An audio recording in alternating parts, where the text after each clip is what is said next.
시작되었군요. 이것은 연극입니다.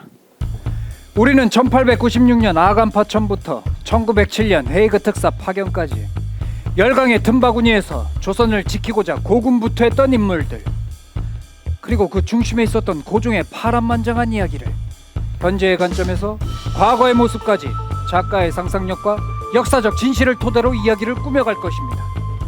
자, 그럼 연극에 필요한 배우들을 소환하겠습니다.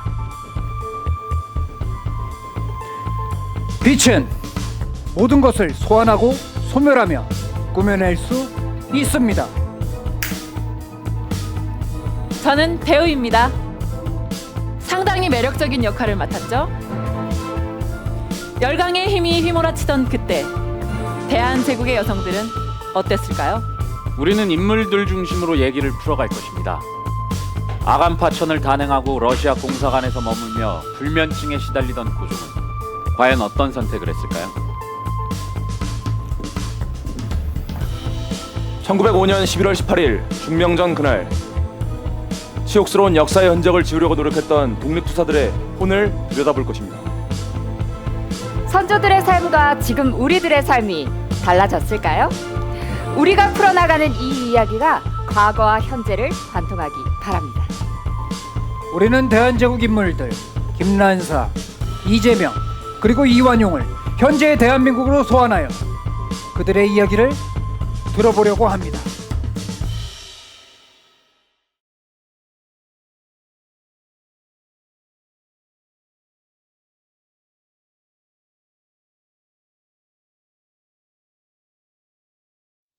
이곳은 이완용의 집 지하실입니다. 시대를 넘어 만난 세 사람은 서로를 어떻게 바라볼지 궁금합니다.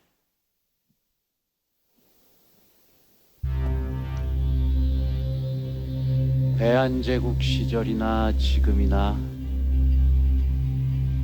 여전히 이 나라에는 희망이 안 보여. 안 그래, 이재명?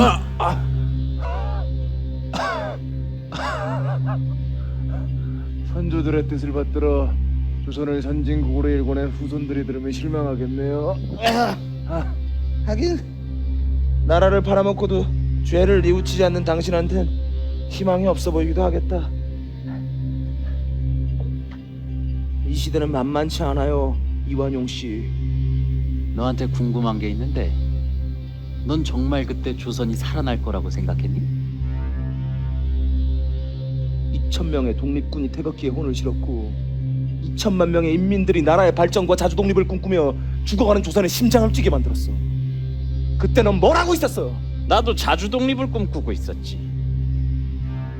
아노, 독립을 하면은 미국과 같이 세계의 부강한 나라가 될 것이고, 조선 인민이 합심을 못하여 서로 싸우고 해하려고 하를 지경이면 구라파에 있는 폴란드란 나라 모양으로 모두 찢겨 남의 종이 될 터이니, 미국같이 독립을 하게 되어 제일 부강한 나라가 되든지 폴란드같이 망하든지 사람 하기에 있는지라. 훌륭한 연설이었어. 조선 사람은 미국같이 되기를 바라노라. 마지막 말까지 해야지. 그거 중요한데. 어때?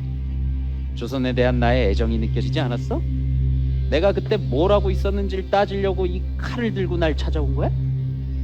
너에게 들어야 될 말이 있어. 뭔데? 네가 변절자가 되어 나라를 팔아먹은 이유, 그리고 너의 죄를 인정하는 것. 이렇게 순진하니까 아직도 우리나라에 희망이 없는 거야. 네가 변한 이유를 정확히 말해줄까? 제발! 난 변하지 않았다고. 시대에 맞춰서 선택을 했을 뿐이야. 시국에는 어찌할 수 없는 경우가 있사옵니다. 종묘사직을 지키기 위해 일시적으로 외교권을 일본에 맡기는 것입니다. 외교권은 나라의 힘을 키워 되찾아오면 되는 것입니다. 기억나? 네가 을사늑액을 주도할 때 했던 말이야. 리노이에 간요.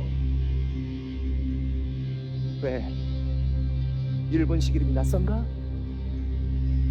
너의 그 뱀 같은 혓바닥은 여전히 바뀌지를 않아. 그럴듯한 명목들로 자기 편을 만들고 합리적인 정사를 앞세워 대신들을 눈멀게 했어. 불행인지 다행인지 모르겠지만 하느님이 너에게 심장은 안 주셨네. 넌 그저 기회를 엿보며 이 투쓰레기 앞에서 엉덩이를 까고 꼬랑지를 흔들며 나라를 팔고 인민들의 피를 빨아 부귀영화를 누렸던 매국노일 뿐이야. 공평치 못한 법률로 나의 생명을 빼앗지만은 국가를 위한 충성된 혼과 의로운 혼백은 가히 빼앗지 못할 것이니 한 번 죽으면 아깝지 아니하거니와 생전에 이룩하지 못한 한을 기어이 서륙 신장하리라. 이거 내가 죽기 전에 한 말이야. 난 다시 태어나도 널 죽여. 그래 잘났다. 죽어! 원장마!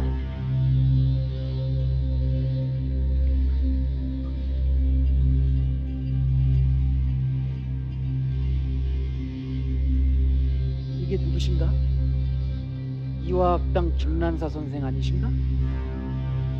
이완용 칼 버려.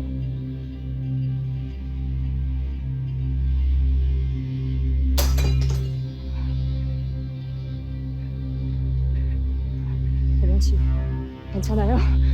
미천한 것들. 니들이 뭐라도 되는 것 마냥 으스대지 마.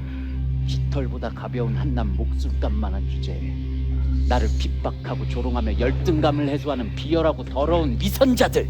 니들이 조선을 위해서 뭘 했니? 난 천하제일 미국과 조선을 이어줬고 근대 교육에 앞장섰으며 열강들 틈에서 조선을 살리고자 백방으로 노력했어.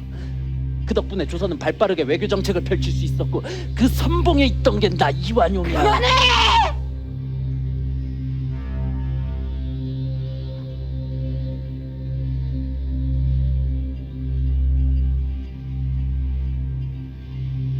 내가 왜 너 같은 놈 때문에 비싼 시간과 돈을 들여서 미국으로 공부를 하러 갔을까? 내가 왜 너 같은 놈 때문에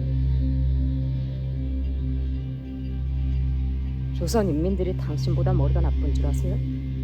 그들은 도덕적으로 살아가려고 한 거예요. 왕이 무능해도 왕은 왕이다. 위기에 빠진 나라를 위해서 목숨 걸고 싸운다.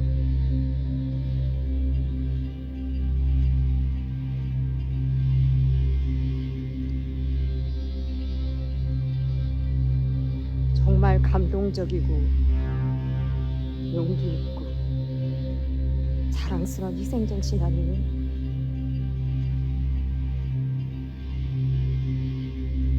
순진한 사람들을 얼마나 꼬시기 쉬웠을까? 손에 피 한 방울 안 묻히고 나라를 꿀꺽할 생각에 얼마나 행복했을까? 무능한 왕이 나를 믿어주니 천하를 얻은 기분이었을 거야. 그런데 이를 어쩌나? 안 보이던 가시들이 나를 찌르기 시작하네.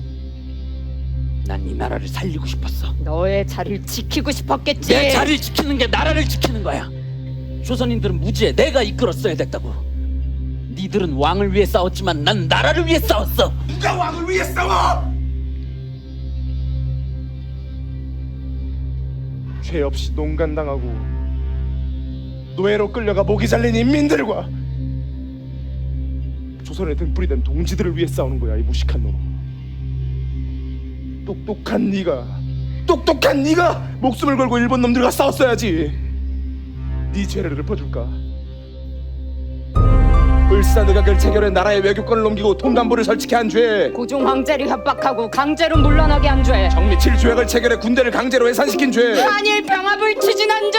그리고 너의 가장 큰 죄는 잘못을 반성하지 않는 죄. 내가 그때 내가 여기를 찔렀어. 하늘님 앞에서 너를 단죄치 못한 것이 천추의 한이다. 국가를 이끄는 관료들이 정당하게 지켜야 할 가치를 저버리고 현실의 힘과 권력을 쫓아가는 순간 역사를 어떻게 파국으로 몰고 가는지 인민들은 너를 통해서 깨달았을 거야. 그만해. 내가 아니더라도 조선은 이미 죽어가고 있어. 내각은 썩을 대로 썩어 악취가 진동하여 제 기능을 하지 못했고 을미사변이 일어나고 충격에 휩싸인 고종은 제정신이 아니었어.